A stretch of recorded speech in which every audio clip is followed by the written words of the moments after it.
En este vídeo te voy a hablar sobre el duelo perinatal. Cuando muere un hijo en el embarazo o al poco de nacer, la sociedad calla. A veces ni siquiera se le pone nombre a ese bebé. Los padres pueden escuchar frases del entorno como «ya tendrás otro» o «mejor ahora que antes», y esto lo que hace es invalidar brutalmente el vínculo y el dolor. El amor de esos padres es real y el duelo perinatal es uno de los duelos más invisibilizados y desautorizados socialmente que existen. Y duele no solamente por lo que fue, sino por lo que ya no será. Los padres pensarán en cómo sonaría la voz de mi hijo ahora, o a qué colegio le estaría llevando, o quizá jugaría en ese parque, o qué le habría gustado estudiar. Es un duelo profundo y muchas veces silenciado. Y acompañarlo implica validar, honrar y escuchar. Y hay que darle lugar porque ese hijo existió y su ausencia duele. En España mueren alrededor de 2000 bebés al año en el periodo perinatal, es decir, desde la semana 22 de gestación hasta el primer mes de vida, pero también hay muchas más pérdidas gestacionales tempranas, es decir, abortos espontáneos que suceden antes de la semana 22. Esto es todavía aún más frecuente. Y cada una de estas pérdidas afecta profundamente a una familia, pero muchas veces estos duelos ocurren en silencio y no existen rituales sociales de despedida como sí que existen con otras muertes.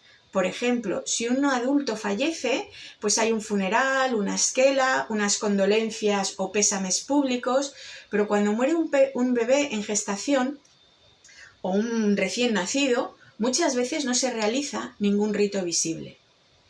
Esto está empezando a cambiar en algunos sitios y ya algunos hospitales ofrecen a los padres la posibilidad de despedirse del bebé, de cogerlo en los brazos, de tomarle alguna foto, de tomar sus huellas o incluso se celebra algún acto conmemorativo de despedida.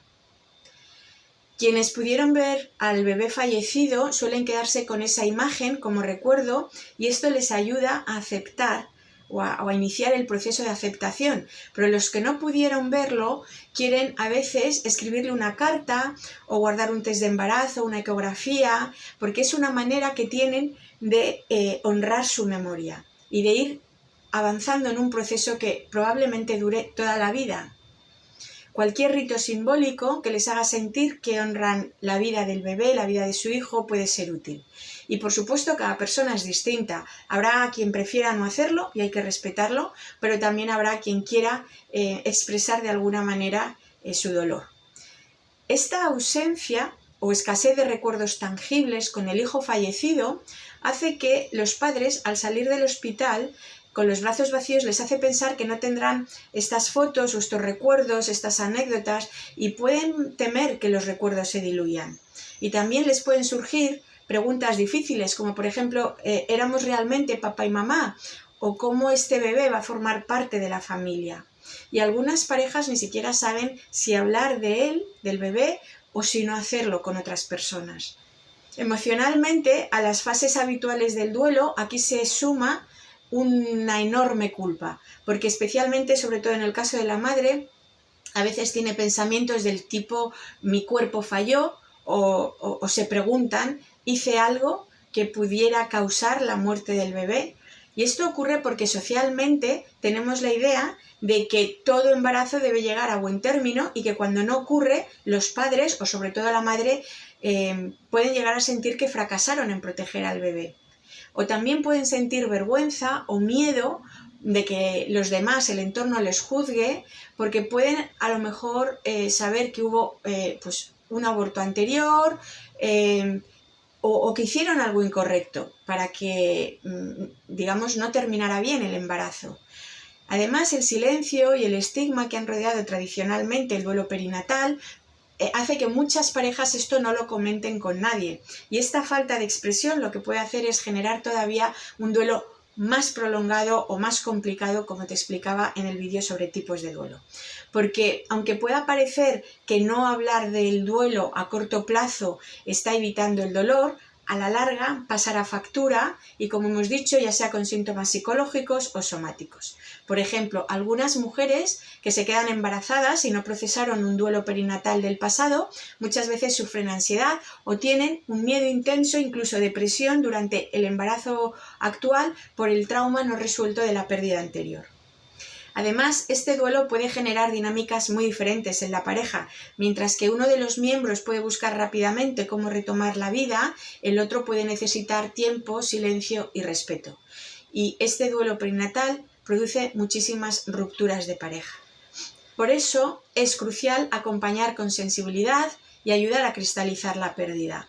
Hay que legitimar emociones, como por ejemplo la envidia que se puede sentir hacia otras mujeres embarazadas, o la culpa por creer que haber hecho algo que haya podido producir la muerte del bebé, o la confusión, por ejemplo, entre la alegría y la tristeza si se ha tenido un embarazo gemelar y uno de los bebés ha sobrevivido y el otro ha fallecido, o el miedo ante un nuevo embarazo. Todos estos no son nada más que algunos ejemplos de las muchísimas emociones que es frecuente sentir en un duelo perinatal.